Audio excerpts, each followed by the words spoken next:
Le prophète eut plusieurs enfants, comme nous le savons. Le prophète eut plusieurs enfants, comme nous le savons. Il en a eu 7 en tout. Parmi les 7, un seul des enfants a survécu, à savoir survécu jusqu'à après que son âme a été prise, alayhi salatu wassalam, c'est As-Sayyida Fatima, alayha salam. Sinon, les autres, filles et garçons, tous finirent par mourir, notamment les garçons qui, eux, sont décédés en bas âge. Non. Eh bien, les Arabes, les kuffars de Quraysh se sont moqués aussi de cet aspect-là, lié à la descendance du prophète. Allah a éprouvé son prophète honoré par quelques éléments liés à son ascendance, de par l'apparence, d'accord?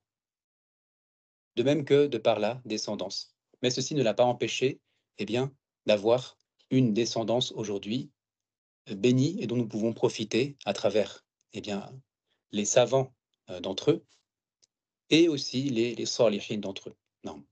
Et le nom du prophète, sallallahu alayhi wa sallam, est loué chaque jour par les croyants du monde entier, comme nous le savons et comme nous l'avions rappelé les fois précédentes. Et les Arabes s'amusaient donc à non seulement dire: «Ouais, en fait, lui, c'est ce bonhomme-là qui parle, et qui donne des nouvelles du ciel, au nom de, yani cet homme-là, il l'appelait Ibn Abi Kabsha, le fils de Abi Kabsha». D'accord? Comme c'était par exemple le cas des compagnons qui se sont rendus auprès de certains rois, comme par exemple le roi de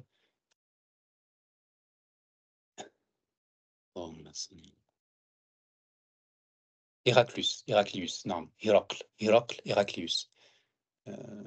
Vous savez très bien, comme dans le voir aussi, que le prophète alayhi salatu wassalam envoyait des émissaires aux rois et gouverneurs étrangers lorsqu'ils avaient commencé à appeler à la vérité.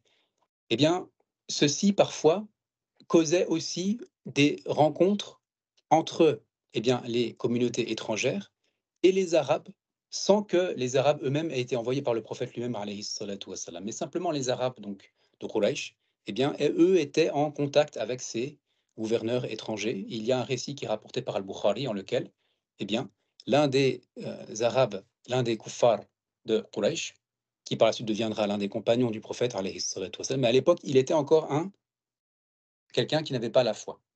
Eh bien, il nommait le prophète sous le nom de Ibn Abi Kabsha. Donc à la fin du hadith, puisque c'est lui-même qui rapporte le hadith, il se cite lui-même en train de dire: je désignais le prophète par Ibn Abi Kabsha.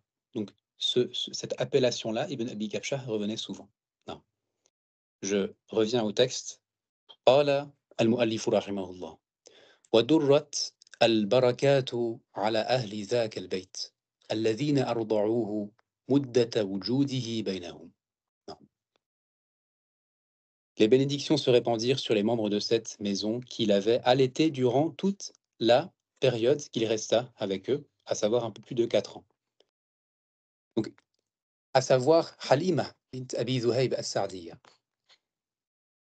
cette femme honorée qui, avec son époux, se convertit à l'islam et les deux moururent sur la foi, qu'Allah les agrée. Non. L'auteur parle ici de la durée et des bénédictions qui furent accordées à la famille de Halima et de son époux. Non, Abu Kabsha, son époux. Parmi les bénédictions qui ont été rapportées, telles que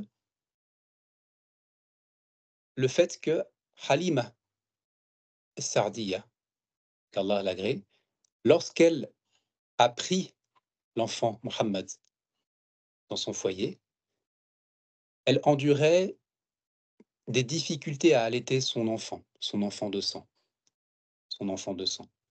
Mais lorsque l'enfant Mohammed alayhi salatu wassalam, fut accueilli dans le foyer, elle retrouva toute sa capacité à allaiter son enfant et sa poitrine fut disponible pour cette tâche-là, comme ceci est rapporté dans les textes.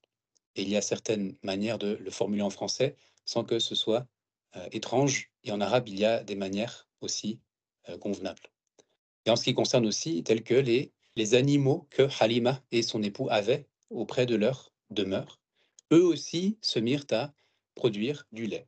Non, se mirent à produire du lait. Alors qu'avant, ceci n'avait pas lieu. Et son enfant, donc l'enfant de sang de Halima et de Abu Kabsha, frère de lait du prophète, alayhi salatu wassalam, lui, auparavant, éprouvait la famine, du fait que le foyer de ses parents n'était pas un foyer très fourni, très prospère, mais plutôt il subissait la pauvreté. Et il pleurait de faim la nuit et le jour. Halima et son époux éprouvaient des difficultés aussi à trouver le sommeil et devaient, la nuit, essayer de calmer leur enfant. Mais lorsque l'enfant Mohammed fut accueilli dans le foyer, eh bien, ces choses-là ont cessé par la grâce d'Allah subhanahu wa ta'ala. Non.